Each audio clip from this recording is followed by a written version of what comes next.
सलामकुम दोस्तों। हिकिड़ी मल्टीनेशनल कंपनी हूंदी आहे, सो पंहिंजा एम्प्लॉइज़ घुराईंदी आहे। सो उन्हनि खां पुछंदी आहे त भाउ तव्हांखे नौकिरी करणी आहे?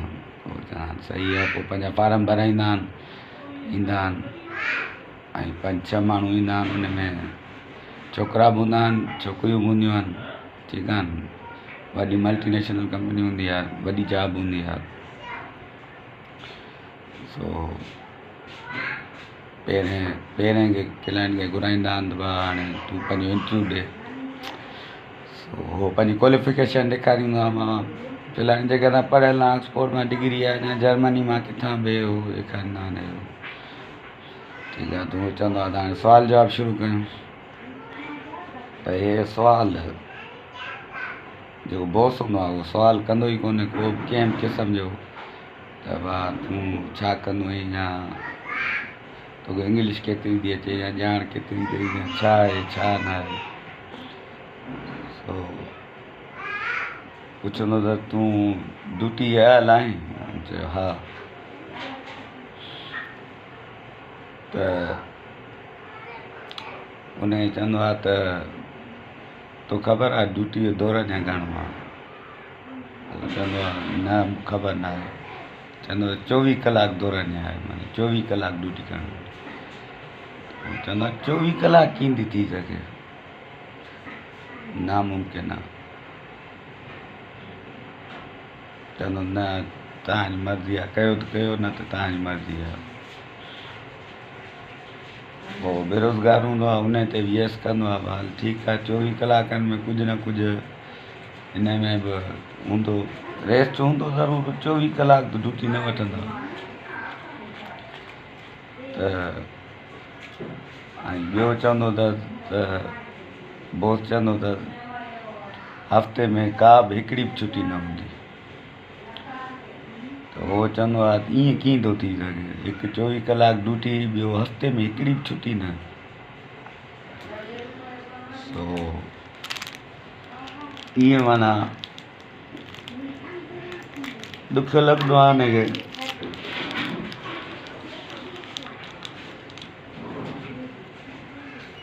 हफ़्ते में का बि छुटी न, 24 कलाक ड्यूटी।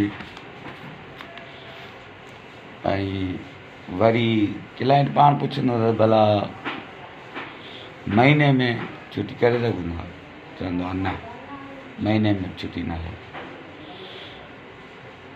वरी क्लाइंट पुछंदो त माना जेको नौकिरी वठण वारो हूंदो आहे, भला ईद होली क्रिसमस इन ते? चवंदो आहे न, इन ते बि छुटी न आहे। अच्छा, हीउ परेशान थी ईंदो आहे त अहिड़ी त ड्यूटी मां ॾिठी कान जेकी माना का बि छुटी न आहे कंहिं बि हवाले सां। चवंदो त भला केरु गुज़ारे वञे, होॾां वञूं, त बि चवंदो त भाउ जेके कम आहिनि तोखे उहे करिणा आहिनि, तूं वञी सघींदो, पर छुटी न हूंदी। त हीउ ॾाढो परेशान थींदो आहे। चवंदो आहे 24 कलाक ड्यूटी ऐं का बि छुटी न। भला साल में छुटी हूंदी? चए न, साल में न, 20 सालनि ताईं का बि छुटी न आहे। हे त अञा ॾाढो परेशान थींदो आहे यार, 20 सालनि ताईं का बि छुटी न आहे। ऐं आख़िरी इहो क्लाइंट जेको नौकिरी वठंदड़ हूंदो आहे उहो चवंदो आहे भला हिन जी पघार ज़रूरी वॾी हूंदी, तमामु घणी। जे पघार रुपयो बि न आहे। त इन ते थोरो मुस्कुराईंदो आहे ऐं खिलंदो आहे त तव्हां असां सां मश्करी कई आहे। चवंदो आहे न, मश्करी न आहे, इहा हक़ीक़त आहे। चवंदो आहे इहा हक़ीक़त न आहे, दुनिया में अहिड़ी का बि जॉब न आहे जेकी माना एॾी सख़्तु हुजे। उहो चवंदो आहे इहा आहे जॉब। चवंदो कहिड़ी जॉब आहे? चवंदो आहे त जंहिं तोखे माउ पालियो आहे न, हीअ उहा जॉब आहे। ऐं जंहिंजी का पघार न आहे, 24 कलाक ड्यूटी आहे, का बि छुटी न आहे, को बि त्योहार ते का बि कंहिं बि क़िस्म जी का बि छुटी न आहे। हर वक़्तु कमु आहे, हर वक़्तु तव्हांखे टाइम ॾियणो थो पए। सो ईअं माना सभिनि खां ई सुवाल कंदा, सभिनि जे अखियुनि मां ॻोढ़ा वही ईंदा आहिनि। ऐं उहो इंटरव्यू मां बि ॿुधंदो आहियां बाक़ाइदे, मुंहिंजूं बि अखियूं भरिजी ईंदियूं आहिनि। वाक़ई बि माउ हिकु अहिड़ी अज़ीम रिश्तो आहे जेको बिना पघार जे, बिना लालच जे, जेकी सॼी ज़िंदगी बिना छुटी जे ड्यूटी करे थी। ऐं उन्हनि माउनि खे सलाम आहे।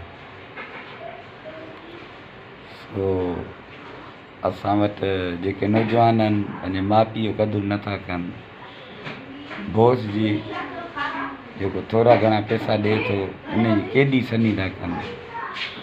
ऐं जेको 24 कलाक ड्यूटी थी करे उन जी का बि न आहे, माना अहमियत न आहे, उन सां खिली ॻाल्हाइण लाइ तयारु न आहियूं। तो दोस्तो, माउ पीउ जो क़दुरु कयो, इन खां वधीक केरु पवंदो। सभिनी दोस्तनि खे सलाम। ऐं हिकु त तरीक़ो हूंदो आहे, जीअं लिखियल पढ़ियल नौजवान छोकिरा आहिनि या हाई क्लास जा आहिनि, उन्हनि खे सम्झाइण जो तरीक़ो इहो ई थी सघे। हर माण्हू खे उन जे अकुल तालीम ऐं फ़हम मुताबिक़ सम्झाए सघिजे थो। उन्हनि खे सम्झाइण जो इहो ई तरीक़ो। सो हुननि खे क़दुरु थियो, हुननि खे ख़बर पई त वाक़ई माउ जी माना कॾहिं बि उन्हनि महसूसु न कयो त माना इहा बि का औरत आहे जेकी असांजी 24 कलाक ड्यूटी ॾिए पई थी ऐं बिना पघार जे। पोइ हुननि खे क़दुरु थियो, महसूसु थियो, पोइ हुननि अखियुनि मां ॻोढ़ा वही आया। सो महिरबानी करे जंहिंजा माउ पीउ ज़िंदा आहिनि उन्हनि जो क़दुरु कयो ऐं उन्हनि जी चपनि ते रुॻई तव्हां मुर्क आणी न। ऐं ख़ुदा जो कसम आहे उन्हनि जी ज़िंदगी जूं सभु पघारूं माना सम्झ तव्हांजे लाइ बश कनि। हिते बि बश कंदव, अॻिते बि माना तव्हांजी चङाई थी वेंदी। ऐं दोस्तो, पंहिंजे माउ पीउ जो घणो ख़्यालु कयो, सभिनी दोस्तनि जो ख़्यालु कयो, इंसानियत जो ख़्यालु कयो। सभिनी खे सलाम। ख़ुदा हाफ़िज़।